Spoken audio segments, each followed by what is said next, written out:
IVM. Hello and welcome to the 50th episode of Football Shootball, our Golden Jubilee special recorded with none other than Abhishek Bachchan. While this episode was recorded the week before last, we have now received the unfortunate news that Abhishek and his family have tested positive for COVID-19. Football Shootball and the IVM network would like to wish Amitabh, Abhishek, Aishwarya and Aradhya well and hope they recover at the earliest. To everyone else, stay clean, stay safe, stay indoors if you can, and listen to Football Shootball. Without bias, this episode is a cracker, and AB was a delight to record with. On the other side, this is episode 50 of Football Shootball featuring Abhishek Bachchan. Enjoy. Okay, guys, firstly, I want to say thank you for all the people who are listening to this podcast, this episode. This is our 50th episode. You've been with us since episode 1. Some of you have been with us since episode 49, but we're still grateful and we're still thankful to you. And, there are milestones, right? You have when you turn 12, when you turn 18, when you turn 21, and these are milestones. When you turn 12? When some people turn 12, they throw a lavish party, which of course didn't happen in our cases. But this is the 50th episode of Football Shootball, and we have none other. This time we have a real celebrity, not Karthik Iyer, who auditioned and failed. We have the Abhishek Bachchan, AB, with us tonight. Abhishek, thank you. How you been? Say hi. Well, thank you all very much. It's an absolute pleasure.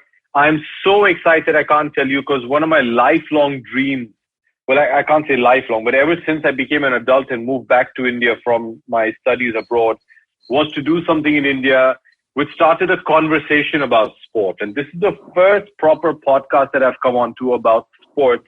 And I'm so kicked about this. I really am so happy. And it's a milestone episode for your 50. It's a milestone day for me. Today I complete 20 years as an actor. So I'm just really excited. I'm so thankful that you thought of me to come onto this podcast. And like I said, I hope I don't disappoint. No, I hope we won't disappoint you. I don't speak for Karthik and Shiva. I hope that doesn't happen. Congratulations. It's been 20 years. I remember I was Thank you. When Refugee released. And there was as long as you weren't in kindergarten, man, I'm fine with that. I look young. I act young, but I am not as young. You do. But yeah, thank you. And we have a lot of things that we want to talk to you about. Maybe not just about your career of 20 years. Of course, we want to know about that. But what you've been doing with sports, with kabaddi, and with football, and all the other things that you've been doing.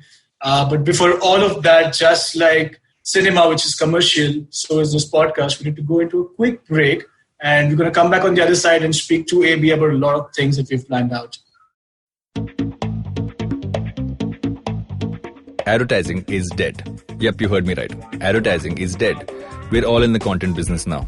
Let's not call it news, TV, radio, etc., etc. It's all content, and we're in the middle of this weirdly exciting phase where all the borders and lines that have been drawn over decades has been swept away by this lovely thing called the internet. We're a show where we don't dwell on just the stuff that is now, but rather the wider stuff about advertising, media, content, and the whole goddamn circus surrounding it.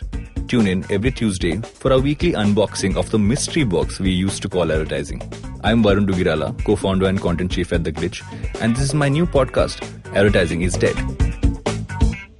Abhishek, I'm glad you're on this show because there's a question I've been wanting to ask, and that's on everybody's mind with what's happening in the past 1 week, right? And you are in public life, and it's important for me to ask you this question. What's your electricity bill for the last month?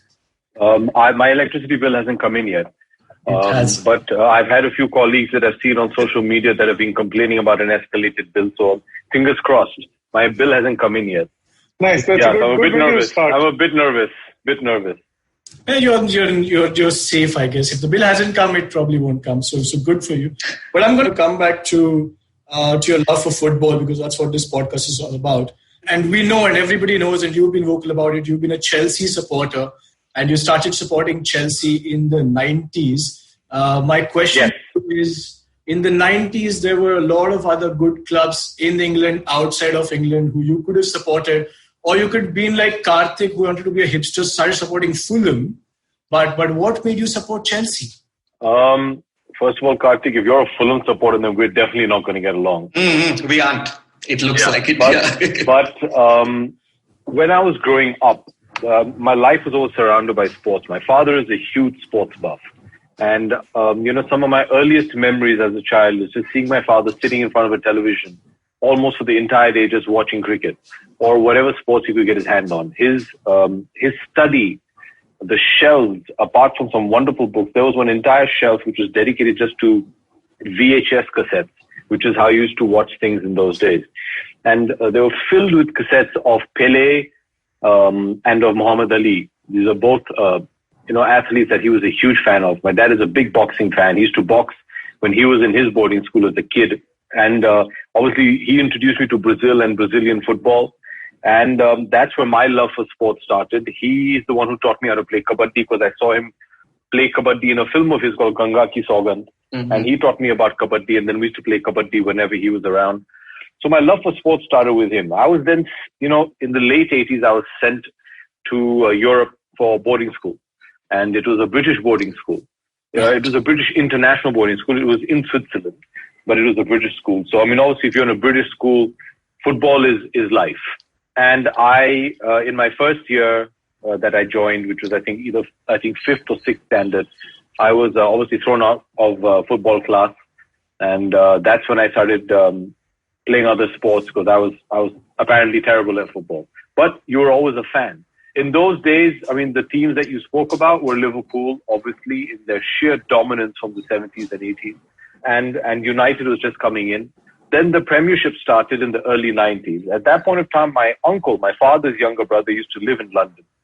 And I used to spend my holidays in London. And they used to live in the Chelsea area. So, on the weekends, if you stepped out of the house, all you saw on the road was a sea of blue. And so you just naturally gravitated. I must have been in my early teens, if I'm not mistaken. Yeah, around 89, 90. So I was about 13, 14 years old. And you just automatically, because that was the area we lived in, you became a Chelsea supporter. And Chelsea was, at best, for a good part of the decade, a mid-table team. And then, I actively started following them when Ruud Gullit and all the types took over, and you had people like Leboeuf and Zola. This is 98. This is 98 onwards. Yeah. So you actively started following then, but I would definitely say it was Zola that kind of changed things around, and it was a wonderful moment because about 4 or 5 years ago, I had the great fortune of meeting him. I was invited to the Champions League final at Wembley between Bayern and Dortmund, and in the daytime before the evening kickoff, there was obviously the Champions League FIFA festival where all these legends were playing from Pires, and who I knew Pires because he had played in the season 1 of ISL. Yeah. And all these greats were there, and Zola was there, and it was a great moment for me to get to meet him, and I actually got him to sign my Chelsea scarf. And since then, I've been an avid supporter, and I can still remember the first time I actually went inside the bridge. There were many times as a student, and then early in my career when we used to walk past the bridge and stand outside on match day, but we didn't have tickets to go in or could afford it. The first time I managed to go in was actually, I was in London shooting a film of mine in, I think it was early September 2006. And I was shooting a film called Jhoom Barabar Jhoom, in which I played a Chelsea supporter. Quick movie fact, it was written that I was a United supporter because the writers obviously didn't know anything else, and I got that changed. That's how Supply started supporting United. Actually, you didn't know about anyone else. I got that changed. I said no, I'm a Chelsea supporter. I refuse to be a United supporter, and I got that changed. And the first time I was invited by Chelsea actually, and it was Chelsea were playing Charlton Athletic, and I remember shooting in the day. We were shooting in Waterloo Station, where a lot of the film was based. And I remember seeing all the Charlton fans come in on the train. And that evening, first time I walked in, and Chelsea were amazing. They literally laid out the red carpet for me and my guests. They put us up in one of the Millennium boxes. It was just an amazing experience. It was so amazing. And I remember it vividly. And after that, I've been quite irregular. And it's so weird, but the majority of the matches that I've been to have been matches that Chelsea has won, barring one of them, which I'd rather not talk about, which is a certain Champions League semi-final against a Spanish small team called Barcelona. Yeah, so I was there for that match, which got a bit controversial. Yeah, so you're talking about that match. I saw the highlights yesterday, and if you remember at the end, Iniesta scores the goal and Ballack is in the referee's face and Drogba's at the camera. He's screaming, "This is a disgrace." That was after Iniesta scored, because there was an appeal for a handball, which the correct didn't give, and Ballack went nuts. And after the match got over, you had Didi going, "It's a disgrace. It's a disgrace." Beep, beep, beep, beep. Yeah, so I was there, and I was there with my wife. We were in the director's box. It was wonderful. My dear friend Rohan Gavaskar was with us, who's unfortunately a United fan. And we were there, and I remember Carlos Puyol was sitting right in front of us because he was either suspended or injured for that match. But I just remember the heartbreak when Iniesta scored. But what happened after that was very unfortunate. But it was just, it was a wonderful atmosphere, a wonderful time to be there. And I've been to many, many matches after that. Most of them have been against Arsenal, actually. I've never been to the Bridge and seen Arsenal beat Chelsea. I haven't either, and I'm just don't need to travel. Not many people have. But it's just wonderful. I think the kind of atmosphere they've managed to create, the environment in the city that a match is going on is just brilliant. And these are all factors that led me to, really dream to do something in India around that. We've seen that atmosphere with cricket in India. And who doesn't remember when we won the World Cup in 2011 and the atmosphere? I live in Mumbai and the atmosphere was insane. Even at 4 a.m, people were on the streets. I was on the streets with my wife and my dad, with the Indian flag raised high and just rejoicing. But why couldn't we have that kind of atmosphere for other sports? So these are all factors that led me to want to be involved in Indian sport. Oh, that's impressive. And we have so much that we want to ask you about this venture into Indian football with Chennaiyin FC. But I just have a few more Chelsea conversations. Sure. Because we don't get a lot of people who support Chelsea, and I don't blame, those people. So there are very few in between, and I won't really ask you these questions. Like, two things that I take from what you said. One is, in the movie Joom Barabar Joom, your character was a United supporter, which you changed to Chelsea. So I'm guessing that was the idea that changed your life. And in one of the interviews you gave, or somebody misquoted, you don't know how it works, but it was mentioned that your wife is a football hooligan and that she yells at players. Was that during the Champions League match, or was that when she saw David Luiz screwing up for Chelsea? Well, my first date with my wife was at Stamford Bridge. So, wow. Yeah, it was a Chelsea-Liverpool match. And so that was our first public date. Yeah, she was with me. Yeah, she gets very involved. I won't use any other words, but she gets very involved. And obviously, Carlos Puyol was at the receiving end of quite a bit of her. Let's just leave it at that. Maybe when we're off the record, I can tell you exactly what she did. But she gets very involved. Even now, be it if she comes to a Chennaiyin FC match or she's at a Pink Panthers match, she's one of the most vociferous, involved, fans out there. She loves her sport, which is so wonderful to see her do that. And first I thought she was just being nice to me, but she genuinely enjoys it. Well, that's fantastic to have somebody with that kind of support. Being vociferous is all about being a supporter. Something else that I read, you have to tell me whether it's true or not, that your name on your birth certificate was Baba Bachchan and that you were the only person who was happy when Chelsea signed Baba Rahman. Which of this is true? No, I've been told that they hadn't kept my name when I was born, so I think they just wrote Baba Bachchan. And let's not talk about the signing of Baba Rahman, considering there are rumors of Chilwell going on right now. So I think they wrote Baba Bachchan. Step in and talk about, I want to rest the Chelsea-Arsenal issue. And also, if you didn't realize, my electricity just went, so clearly my bill has now arrived. We have, as an Arsenal fan, we have played great hosts to ex-Chelsea players like William Gallis. We are currently in possession of David Luiz, who has given the most penalties away. And we also gave Chelsea Ashley Cole.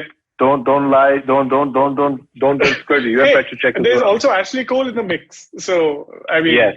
it works both ways. So we're clean. We're good. Is all I want to Hey, listen, professional rivalries aside, you have to respect, Arsenal as a squad, whatever it is. For lack of a better word, they're resilient. They just keep coming back. Not to achieve too much, but at least they're around. But look, they're one of the biggest clubs in the world, and you have to doff your hat off to what all they've achieved in their history. I used to say this a lot about Liverpool as well, but I think in the last couple of years, Liverpool's also managed to turn everything around. But these are all great clubs. I mean, you love the banter and all that, but you have to respect these clubs for what they are in the past. I was surprised you couldn't find a better word because there is one. It's called Invincibles. I just wanted to say it once on this call. I'm good, guys. Thank you. I will see myself out. So we're now 50 podcasts in a row where you've mentioned the Invincibles. Look, with all due respect, it's wonderful when you're bantering with other supporters. People can point out that was almost 20 years ago. What have you done then? And when is the last time you won something? All of that. Hey, the fact is to go through 20 years of your career. It's big. Exactly. No. But like I said, to go through an entire season unbeatable is unbelievable. And I don't care what people say about, football then was a lot easier. It's a lot more competitive now. In those days, it was a 4-horse race. Today, there's 6 to 8. Look, all said and done, how many teams in England have managed to do that? And it's amazing. So, you have to give credit where it's due. And it's amazing. I hope that they can become competitive again. And I think they're closer to the relegation zone right now than they are to Liverpool. But I can't really tell if... You want Arsenal around. They've got great fans. When I'm really low about something or I'm depressed, I put on Arsenal fan TV and instantly your mood is picked up, and that's the greatest source of entertainment I think any football fan can get. I like this. Abhishek talks so nicely, and then there are jabs that come at you from without you knowing. Float like a butterfly, sting like a bee. I wasn't sure if he was being nice or not because he kept going back and forth. And then when he said Arsenal fan TV, I was like, okay, he's not being nice. But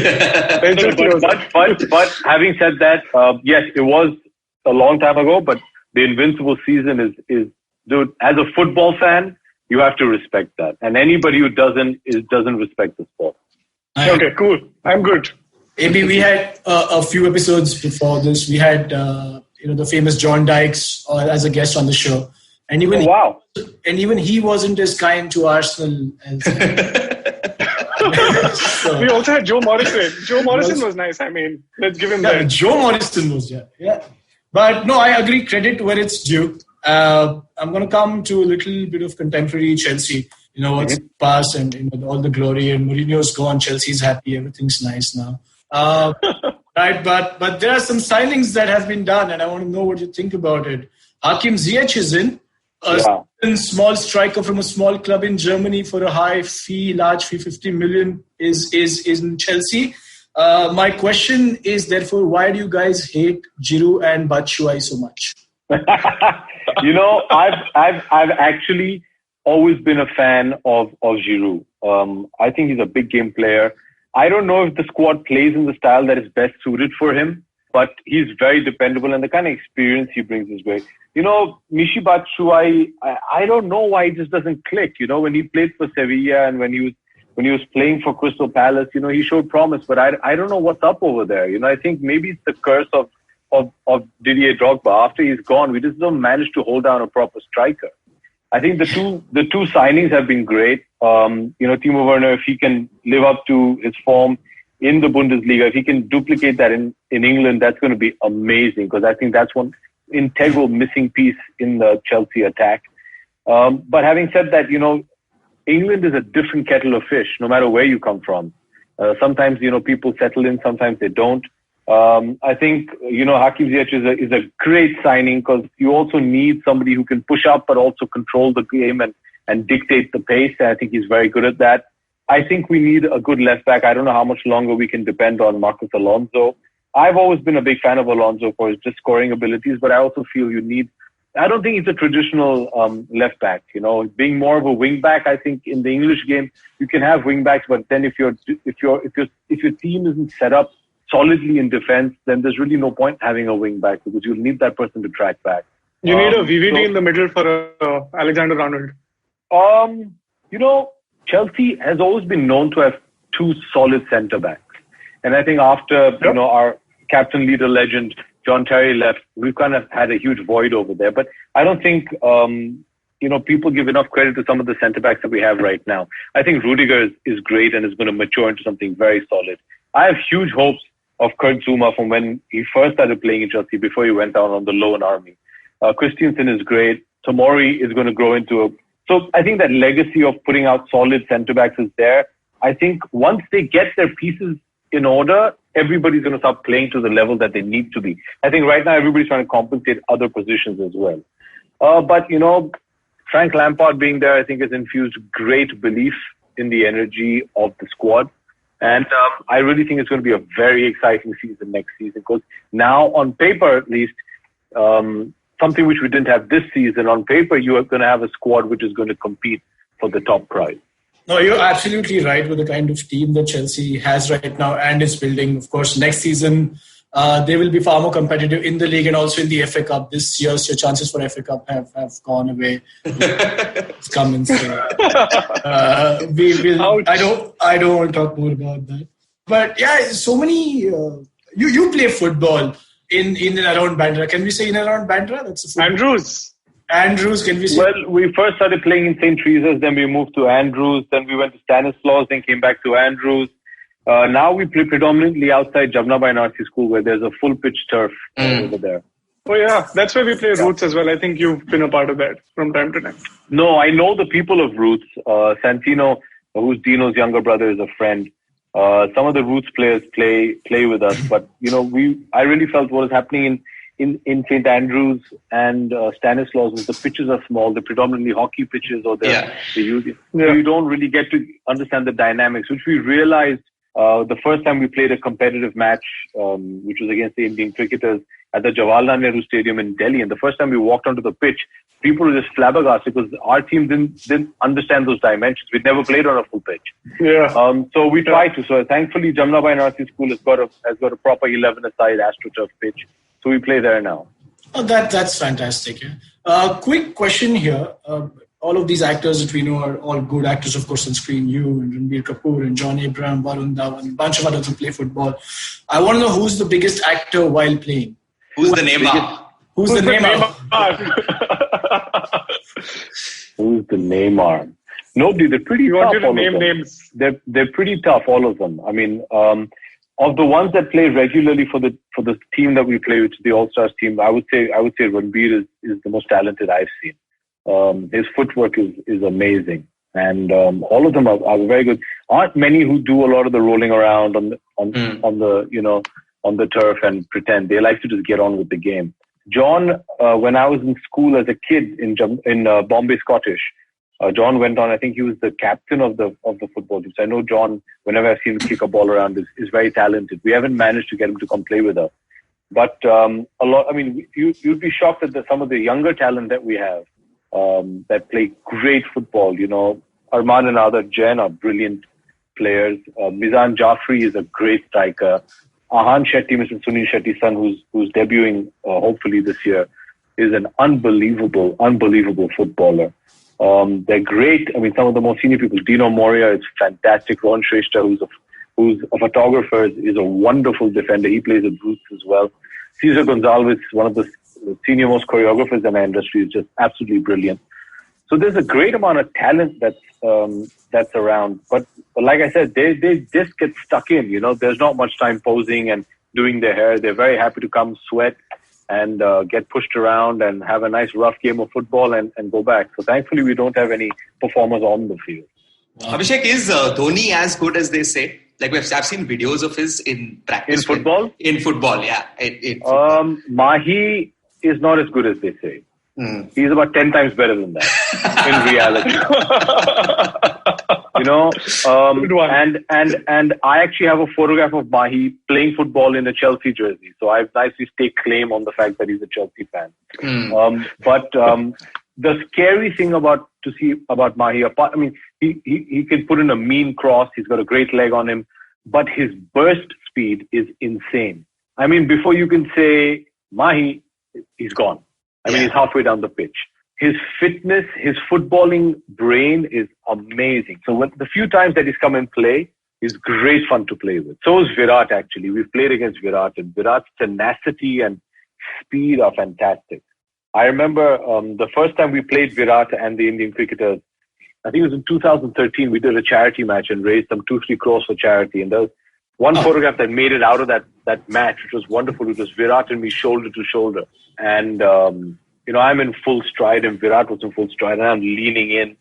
And it was a great photo. And I remember we came back to Mumbai the next day and people were like, wow, that photograph was great. I'm like, yeah, man, I gave him a rough time. People don't realize that was complete timing. Virat was coming with the ball. I'm tracking back and I said, I'm going to shoulder barge him. I went to shoulder barge him. He went right past me. I fell down. And they managed to get at the 1 millisecond that he was probably parallel to me. He just blew right past me. And I'm like, guys, these guys are going to run circles around us. Just give it your best. They're fantastic. All of them. They're really, really good. And we really enjoy our matchups against them. You all should come play with us sometime if you're around. Next time, once we're allowed to go out and play. I was just waiting. I'll let you guys know. You must come. It's a lot of fun. It's a lot of fun.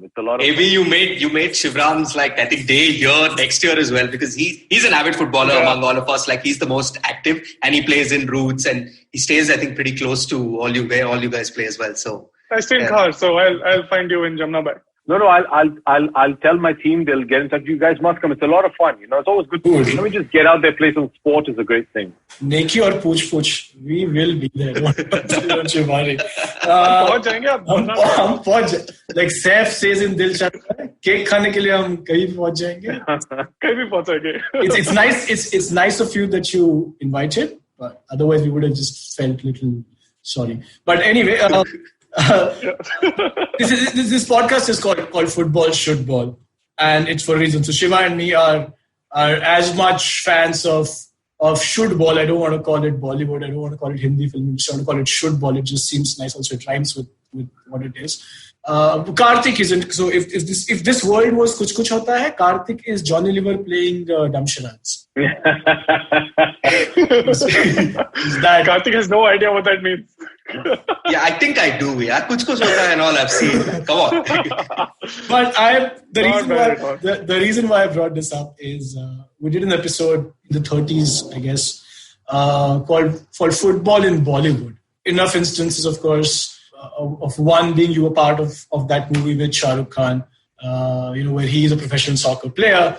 But that one movie that we really want to talk about, and now you said how guys run, and it's just great to see them, guys like Kohli and Mahi. There was a scene in one of your films where we couldn't take our eyes off you, the way you were dribbling past I think thousands and thousands of peoples and traffic. We're talking about Om Jai Jagdish. We just want the opening shot. I want to know how the narration went. That's about it. How was the scene told to you? But disclaimer, we love that film. Yeah, we love it. It's one of our cult movies that we... Thank you.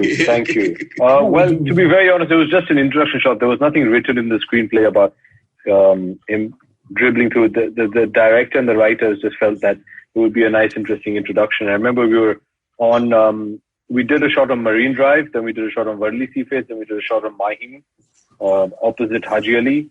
And then we ended in... it was then a Maidan called Chitrakoot Maidan in Andheri, where we ended with the football match. And I remember when we were trying to do the dribbling shot, me with my great, Tinkerbell feet that I had, obviously kept losing control of the ball. And eventually, I told, Anupamji, who was the director, I said, look, we're never going to be able to get this shot. If you can punch in and make it a mid-shot, cover me from a steady cam, we'll just pretend like there's a ball. I said, look, this is for the safety, just to get a more fluid shot. But actually, it was just to make sure that nobody saw what rubbish I was doing with my footwork. And then I just pretended like, I said, as long as you keep the camera here, I can act it out. So that's actually, we cheated that entire thing until we got onto the football pitch eventually. And it was pouring rain, I remember. It was a tough shot. I remember that very clearly. There was an overhead kick also, might I say. Right at the end. An attempted overhead kick.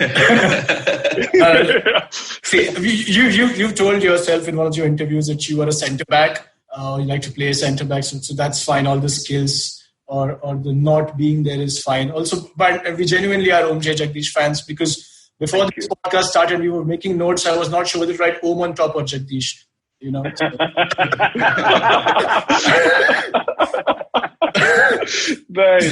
So that's there. But I'm going to come to Indian football. That's what we're really interested to talk and it's picking up right now. And Karthik just spoke about Shiva and he plays football. Karthik himself is taking his coaching badges. Wow, great! Yeah.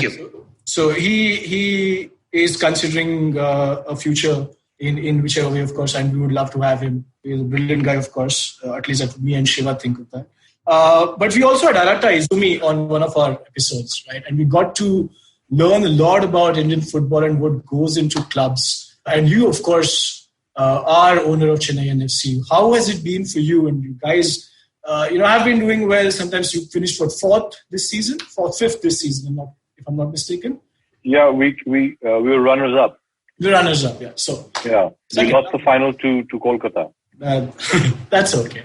But you guys are doing well, and how has that journey been for you? And do you see, more people wanting to join the clubs? Is there more infrastructure required? How is it? What is it that you can tell us, the listeners? It's been amazing. It's been one of the most fruitful things I've done, in my life. In 2014 is when we founded Chennaiyin FC. August 27th was the day Vita Tani, my partner, and I, we signed on the papers to enter the ISL. And I remember immediately after that going to Chennai on a trip, and I went to the stadium and just to do a kind of like a technical recce, and there was no grass. And I asked the stadium people, where's the grass? And they said, there's no grass. So I said, why is there no grass? He said, because the wedding just got over. And I was like, wow, this stadium makes more money by leasing out the ground for weddings than it does for football. That's where we knew that it was going to be a challenge to set up a football team in Chennai. Chennai is a hugely sporting city, but it's more of a cricketing city in that sense. And obviously, national cricket, the national team and CSK kind of rule everything over there. The one thing we were sure of, Vita and I, is that you're definitely going to get a fan base which is unbelievably loyal if you manage to convert them into football fans.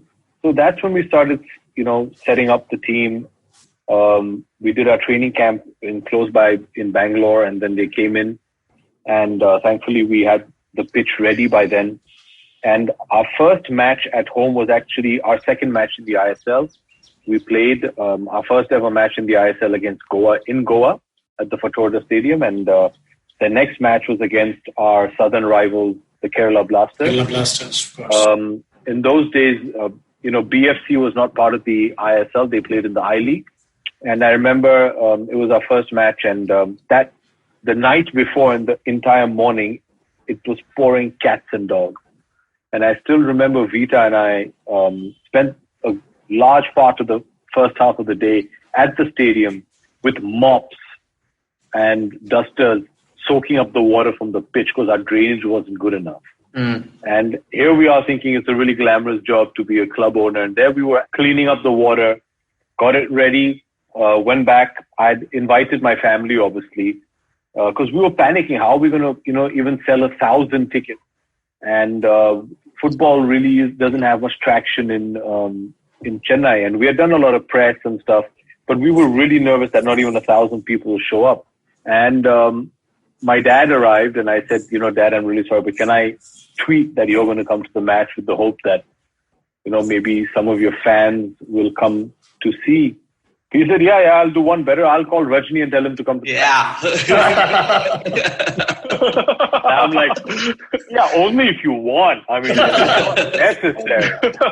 And he was so cool. He called up Rajni uncle, and Rajni uncle, being just the coolest rock star on earth, immediately said yes to Dad because they're very dear friends. And that was that. And it somehow managed to find its way on social media that these two were coming. And I don't know how that happened. That was it. And I remember we were driving to the stadium, and the route we take is if you all know Chennai well at all, our stadium is very close to the train station. And you take a left, and then there's about a 200-meter drive to the entrance of the stadium. And there's a lot of traffic. And I was like, wow, people are actually coming. And it was, you could see that there were counterfeit jerseys being sold. There were flags being sold. I'm like, okay, maybe something's happening. And I realized, and suddenly I heard the national anthem. And I said, oh my God, I'm going to miss kickoff for the first time for my team playing at home. And Rajni uncle has already reached the stadium. I remember getting off in the middle of the road and sprinting down the street. And people are thinking there's some problem because nobody knew who I was. And I was sprinting down, reached the stadium, managed to get in. And what do I see is there was a sofa in the owner's box, which was I would say about 6 feet wide. And not only is Rajni uncle sitting there, my dad is on the same sofa. And in between them is Sachin Tendulkar. Sachin in those days used to own the Kerala team. And first of all, I'm fanboy, sports boy. I'm like, oh my God, Sachin Tendulkar, Rajnikant, Amitabh Bachchan. I'm like, wow. And I'm like, okay. And the match started and they all began. Sachin is just such an amazing guy. He's such a sport and he's always been so supportive. Even for my, for my kabaddi team, my first ever match in the Pro Kabaddi League, he showed up wearing pink and he's just been a great, great friend and a huge support. But to have these three legends, and I don't think you get bigger than that in India, we're sitting together like this, crouched up in a sofa. And I remember, Vita and I always sit on, if you see us in the matches, there's a ledge which we always sit on precariously. And halfway through the match, I lean across to Vita. I said, we have a slight problem. So she said, what? I said, nobody's watching the match. Like, what do you mean? And then you look around and from the stands, everyone is actually looking at these three legends who are just sitting there. They're least bothered about what's going on the pitch. I mean, just imagine you're in Chennai and Rajnikant Garu is sitting over there. I mean, that's enough for them not to pay attention. Then you have Amitabh Bachchan sitting over there. And to top it all, you have Sachin Tendulkar. And nobody was bothered. And it was almost like the universe conspired. And I remember I think it was just before injury time where Bernard Mendy, our French international, and then went on to be captain of Chennaiyin FC, scores a brilliant overhead screamer for us to win the match. And the minute he scored that goal, suddenly the entire stadium, from looking at the owner's box, just turned. And they're like, Mendy, he's Tamil for sure. and after that, he was called Mas Mendy, and that was the end of it. And, Marco Materazzi, who was our coach for the first, 3 seasons, was called Marco Madrasi after that by the fans. Oh, wow. We had a brilliant Colombian striker called Steven Mendoza before he went on to play for New York City and now at Amiens. When he was a kid, and he was called Steven Mendoza. And they just after that, they just took over the team.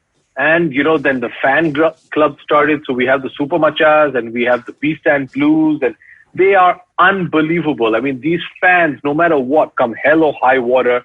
And when I say high water, I mean it seriously, because we were there during the Chennai floods playing the semi-finals in season 2 when we went on to win, and we were playing Mumbai FC and we were in the middle of a flood. And these fans were still there and the team still played. And they're there. And just the kind of fans that we have is just unbelievable. The last season, we had a terrible start. We were at the bottom of the table, which is one place you definitely don't want to be. And we're not doing well. There was a bit of disarray. And John, our manager, left us and, decided to move on. And he felt that was the best thing for the team, which was unbelievably gracious of him. I mean, he wasn't asked to leave. He actually said, no, I think that there's a change that's required. Owen Coyle came in, turned the team around. We reached the finals. We lost in the finals, but it was a great turnaround season. And these fans, no matter what, have been there throughout. So it's just been an amazing journey. Is there improvement required? Yes. There's a very long way for Indian football to go. But let me tell you, in terms of the ISL, I can't speak for the I-League because that's a far more older league. But for the ISL being around for the last 6 seasons, I think they've made a fantastic foundation for football in India, especially in the grassroots programs that all the teams are mandated to have. And you see the kind of talent that's coming through. I can speak for, our youth team. The local talent alone is just immense. And I really do believe, I said this very, maybe prematurely in season 1 that, just wait and see Indian football in 10 years' time. But I now, having seen the progress all the squads have made, I really do feel that we're going to be a sporting superpower if we carry on this trajectory.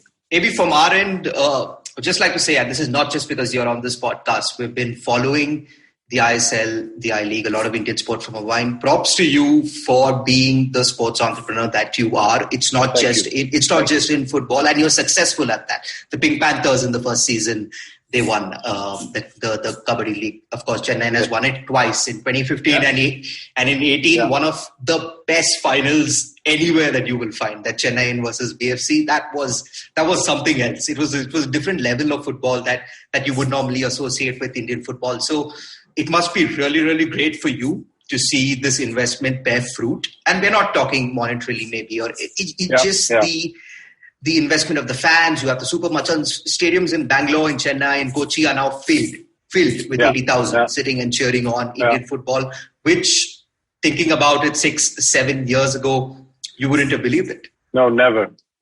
I mean, I have to admit, season 1, the first time we played Kerala away in Kochi, has been not one, but the most intimidating atmosphere I've been to. And another great story, I remember I was there, Sachin was there, of course. And at halftime, they invited Sachin and myself to the center of the pitch for an interview. And I mean, I was just more than happy just to stand with Sachin. I mean, and they called us, and Kochi had easily 80,000 fans in the stadium. And they're not just sitting there, they're raucous.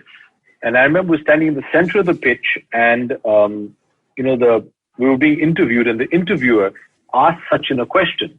So I'm standing here, Sachin was here, and the interviewer was on that side. And they asked Sachin a question. I'll never forget what Sachin did. I mean, this is halftime, okay? Center of the pitch. Asked a question, Sachin goes, "Excuse me?" and the interviewer is like a foot away, and he couldn't hear the question. That's how loud it was. And I'm like, dude, I don't know if it's better if we win or we lose, because if we win, we're going to have a tough time getting out. If we lose, we're going to have a tough time getting out. It was unbelievable. That was the day you saw the potential of Indian football in terms of the kind of fan engagement. The Kerala fans have been amazing. You know, they have the Manjapada, which is their official fan group, and they travel with them, and it's just fantastic. Even if you go to whenever I go to play my friend John's team in Guwahati, I mean, the last season was a bit more difficult, but before that, 30,000 people packed Indira Gandhi Stadium, one of the most beautiful stadiums. If you see it in the daytime, you have the Himalayas in the background. It's just stunning. And these guys are football literate. They know their football in the Northeast, So they're actual fans. It's great to see that. And when you see that, you somewhere feel that, we've made the right decision. And, yes, we can always improve, and we will continue to improve. But the fans are there. They're there to support good sport. So just keep the level of football up, and they will come. That's absolutely brilliant. It's great to know it's not just happening in a particular part of the country. It's happening, down south, like Karthik said, also in Bangalore and in Kerala, not just in Chennai. And it's happening in North. No, Bangalore is also great. It's a much smaller stadium compared to the Kochi Stadium and to our stadium in Chennai, but it's packed. It's packed, and the Bangalore fans, I think they're called the West Block Blues. They're loud. They're going to make it intimidating for the visiting team, and that's what each fan club should do for the visiting team. They're not going to make it a good experience. You go to Goa, and it's amazing. It's packed. Although in Goa, people are a lot more susigad about everything. If you're playing good football, they support you. But you go to Bangalore, it's great. It's wonderful that their fans really get behind their team. They give you a rough time. It becomes unpleasant at times to go there and hear what they have to say, but that's part of football, and it's fine. It's cool. I enjoy that. I think it's great. I mean, it's even better when you go and you beat them in the finals at their home ground. But it's great. I have huge respect for them because they're there no matter what. The Bangalore fans travel with their squad wherever they're going. So do, I've always said the Chennaiyin FC fans do as well, but Kerala, they all, and you can see that culture coming in, and it's great. It's great. Thank you, AB. On that note, we're just going to get into a very short break because we also have other beautiful voices such as Amit's and other people from IBM who are going to tell us what's happening this week on your network. So come back in a few minutes. Hey everybody, welcome to another great week on the IVM Podcast Network. If you're not following us on social media, please do. We're IVM Podcast on Twitter, Facebook, and Instagram, as I'm sure you know by now. I would like to thank our sponsors this week, Paytm Money and Intel. They've been extraordinary sponsors and we couldn't appreciate them more. It's been a really, really cool week on the network. We've had Ashwin Sanghi on Cyrus Says. We had Masaba Gupta on Advertising is Dead. You should definitely check out Vivek Lath, who showed up on Storytellers and Story Sellers. A close friend and partner of ours, Karthik Paricha, was on the Pragati podcast talking about the future of podcasting, which I think is really, really interesting. And I would like to ask people to check out All Things Policy and what they've been doing. They've been having some really interesting discussions about India's challenging relationship with China as we go forward. And I think that would be a great thing for you guys to check out. So with that, let's get you back to your show. Welcome back. AB is still with us. We haven't bored him to death, and he's been absolutely entertaining yet. But I really can't take too many chances on that because I know myself, and I know Sivaram, how boring he can be. But the lockdown has been on for 2-3 months now, and we're pretty bored at home. Yes, there is work, but it's not like how life was before, which is what we've done so far. How is it for you? Has it been nice? Has it been great to spend more time with the family? How are you managing work? Yes, absolutely. I mean, I think the silver lining is, it is a very difficult time. These are unprecedented times. And obviously the health and safety of your near and dear ones is something that's at the top of your mind. But it's been nice to get to spend so much quality time with the family. We all live together, so it's wonderful to have everybody under the same roof. So many actors under one roof, and you still don't get to see each other regularly when you're working because our timings are so different. But it's been wonderful to have the last 3 to 4 months where the whole family's been together, spending time together. So that's a blessing. But obviously, now that things are limping back to normal, I've resumed work. I have a web series coming out on the 10th of July called Breathe. So I've been dubbing for the English version of that. So I've been stepping out, but obviously at that point in time, you're most worried about, I'm most worried about my parents. They're both above 70 and I have an 8-year-old daughter. So you obviously are a bit concerned about not wanting to bring back any sort of infection. But things have to get back to normal. I think it's been a huge boon that football is back, be it the Bundesliga and now the Premiership. So that's nice to have some fresh content apart from just replays of old cricket matches to watch. So that's been good. I'm happy things are slowly coming back to normal.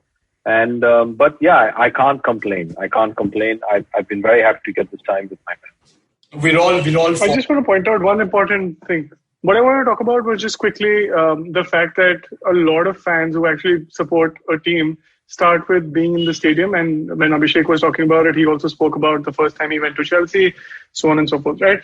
Now that the fans are not in the stadium anymore and won't be for the immediate future. And I know Karthik doesn't care anymore. He's fine with the fake noises on TV.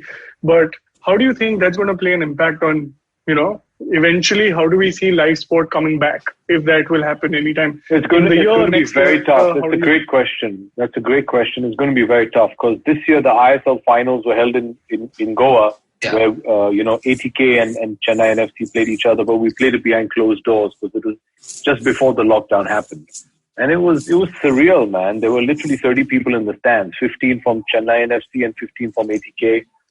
And you can literally hear the players breathing and grunting, and it's very different. And see, any sport you play, I think the fans play an integral part. And part of why you play the sport at that level is also for your fans. Not to have them there and give them that experience of being in the stadium and supporting your team is a huge loss.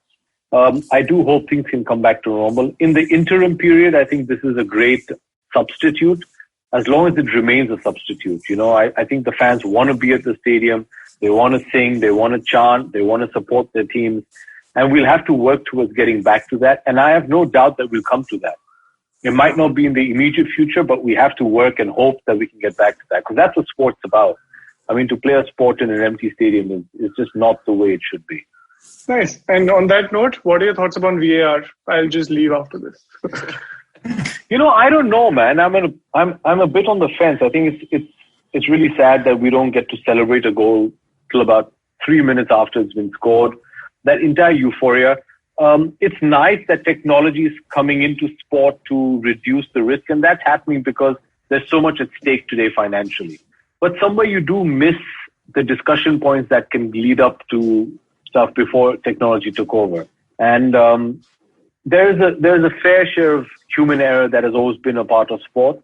And I don't know if I want to see that completely eradicated, because I think that kind of removes the reality of the sport to itself. So I'm very on the fence of on the debate of VAR. Maybe we know for a fact that you, moving away from football, are a massive basketball fan. I mean, we've seen you with we've seen you with Kevin Durant when he was here in India a few years ago. Thoughts on The Last Dance? I mean, I'm pretty sure you've seen it. Oh, unbelievable, man. You know, I've always said I'm actually a basketball fan. Mm-hmm. So my father took me to the Los Angeles Forum in 1982 or 3 to watch the Lakers play Celtics. And I've been a fan since then. I've been a Laker fan since then, and I grew up and was playing basketball for my school and was captaining my team when the advent of the greatest athlete of all time, Michael Jordan, happened. He played for the Chicago Bulls, and at that point you loved to hate him, but you always respected him because he was just the best. It's an unbelievable documentary, more into the mindset it takes to be a winner. And it's absolutely amazing. He's been so candid, he's been so real. But unbelievable documentary. And 31st July, NBA is back. You know, let's hope LeBron and the Brow can get something going. We make the playoffs with the Lakers. But yeah, like I said, anything about basketball, I'm always game, man. It's my first love. And yeah, like I said, I've been a Laker fan all my life. My favorite basketball player of all time, and possibly my favorite athlete has been and will always be Magic Johnson. And my dream came true in 2015 when the NBA invited me to play in the NBA All-Star Weekend in the celebrity match. And I was the first ever Indian who got to step out onto the parquet floor at the Madison Square Garden. And I played. I actually had a slip disc, and I took some injections and went because I wasn't going to miss that opportunity. and I just went. And the minute I got the ball, I just threw one up for a 3-pointer. I don't even know if it went in. I couldn't breathe. I was just so excited. The amount of times I've been to the Garden with my dad to watch matches over there, and now to actually go out there and play, let alone be the first Indian, was a huge honor. And the weekend, I mean, if that wasn't a highlight enough, there was something that actually trumped that. And that was that I actually got to meet my childhood idol, and I got to meet Magic Johnson. And he was just everything I hoped he'd be and much more. And I got lucky. He actually signed a basketball, which is right there. I mean, it's on a podium, so I can't bring it here, but that's my prized possession. To get the Magic Johnson to give you a signed basketball. I have his Laker jersey lying here, which is signed by him. I have his Michigan Spartans college jersey, which he actually wore over here next to my Chelsea jersey and my Chennaiyin FC jerseys. So, yeah, I'm a huge basketball fan, man. So then, AB, you have to pick one. Which is your favorite collector's item? So you have the Magic Johnson basketball, you have the Zola signed jersey, and you have MS Dhoni in a Chelsea shirt. Yeah. Which is the best one? Oh, hands down, Magic Johnson's basketball. Yeah, hands down. No question, no doubt. Oh, that's lovely. It was the first time actually, so I wasn't exposed to, a lot of us, to that era of basketball. It was only during the Kobe Bryant days that our age group started following basketball. So in this documentary, to see Magic Johnson, he was there in a fair bit of The Last Dance, although it was a Jordan. So to see him and to know what he and Larry Bird did for the Lakers in that time, it was an eye opener. So Larry Bird and Magic Johnson were actually credited for bringing the NBA back. The NBA was on the verge of bankruptcy when these two came through the college system. They had a huge rivalry in the college days and then came into the NBA and kind of really resurrected the NBA and primed it for a superior talent like Michael Jordan to come in. And it's just wonderful. It's nice to see such a contemporary take on a sportsman which was in their prime a good 25 to 30 years ago. So, I mean, it's wonderful. I just want to say how we keep talking about amongst ourselves as to when you don't get a chance to experience so many things that are there out to get, you hear other people and you gain from their experiences. But after this, I believe that just sucks, man. There's so much that AB has done and seen. And, right now it's a lockdown, but I don't know what other alibi I'm going to use once the lockdown is lifted. Hey, come on. He's invited you to play football. Like it Exactly. won't get better. In Bombay. But It's fine. No, it's absolutely. I'm absolutely looking forward to it. I am absolutely looking forward to it.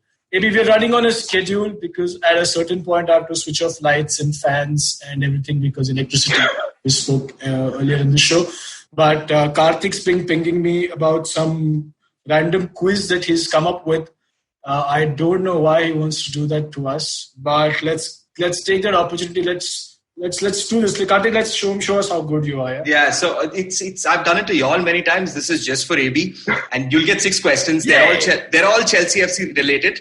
Okay, and knowing what you've spoken, I think you'll get them all right. If you don't get any... No, I'm terrible at statistics, man. There are no stats in this. Zero stats.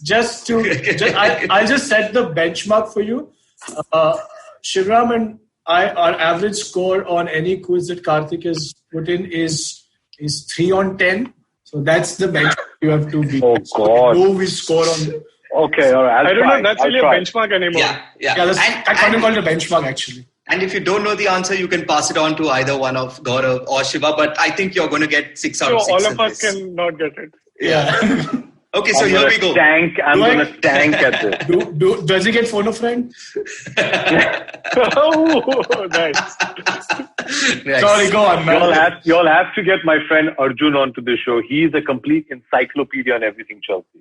But these are going to be simple, and we're going to try and do it like a rapid fire. We're going to finish it fast. So, AB, Mourinho was in charge of Chelsea for 5.5 years, over 2 spells approximately. How many league titles did he win? How many leagues over the entire thing? Yes. 3. Correct. Question 2. Who is Chelsea's all-time leading That's scorer? it, I'm done. I got it right. Mic drop. I'm out. Peace out, guys. Thank you so much. Respect. So I was actually there. I was there when Conte's Chelsea played Jose's United and we dropped them 4-0. It was insane. I'm done too. But didn't Mourinho and Conte start fighting then? I think Mourinho went to Conte and after told him. that, Mourinho went up to Conte and said, don't celebrate so much in front of me. At the end of the day, this is the house that I built. Okay, so who is Chelsea's all-time leading top scorer?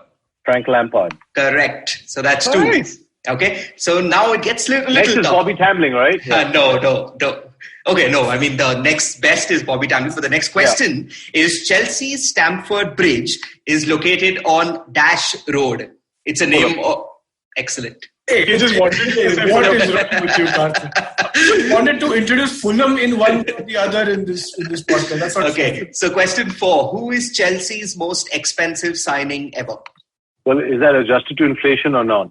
I think adjusted to inflation would be Fernando Torres. If it's adjusted to inflation. Okay, if it's not? He's got you on a technicality. Yeah. So if it's not...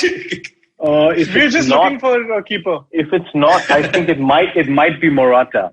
Or no, it'll be Ariza Balaga.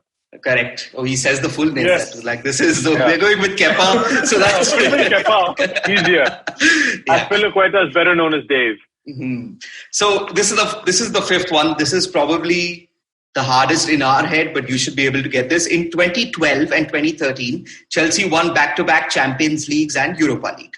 So when they won the Europa League, 2 players were reigning world champions, European champions, Champions League winners, and Europa League winners. Who are those 2? Or you can even name one. World champions?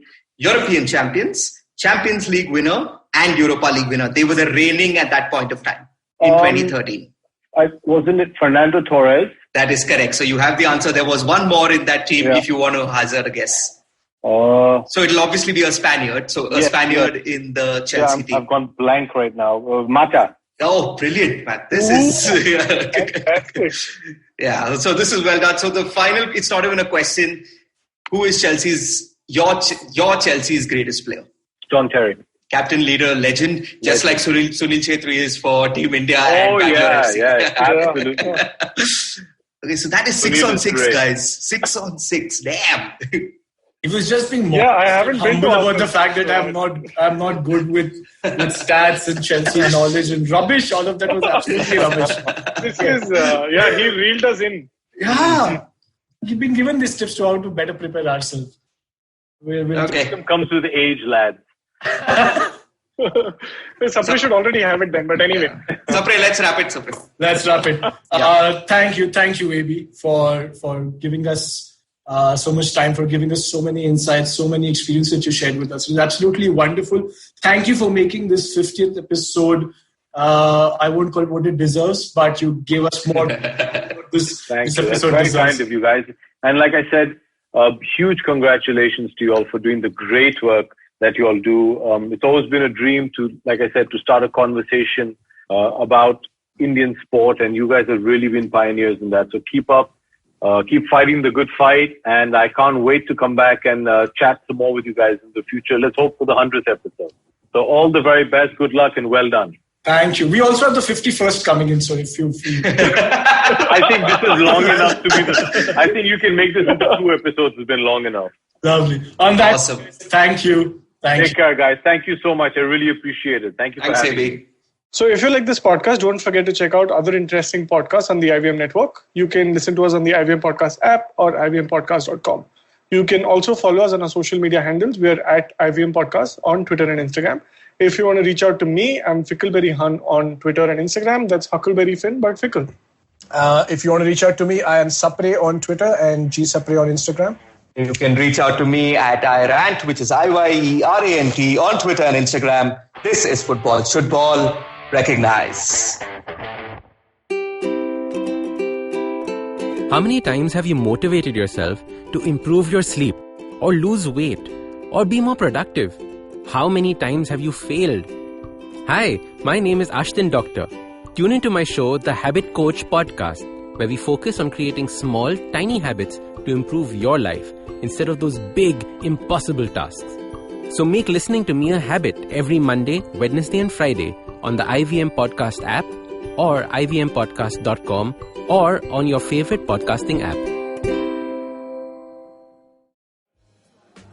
Beta, did you know 79% of all scientists in NASA are Indian only? देखो, India में tax सिर्फ middle class भरती है. Everyone is just enjoying free यार. आजकल के youngsters are only interested in partying and enjoying. उनको देश की पड़ी ही नहीं है. बेटा तुम बस शादी कर लो, उसके बाद तो you can enjoy life like anything. I will tell you what this country needs. This country needs 15 years of dictatorship. That is the only way to become a superpower. See the Chinese, how much they've progressed. सुनो, तुमने ये WhatsApp forward देखा?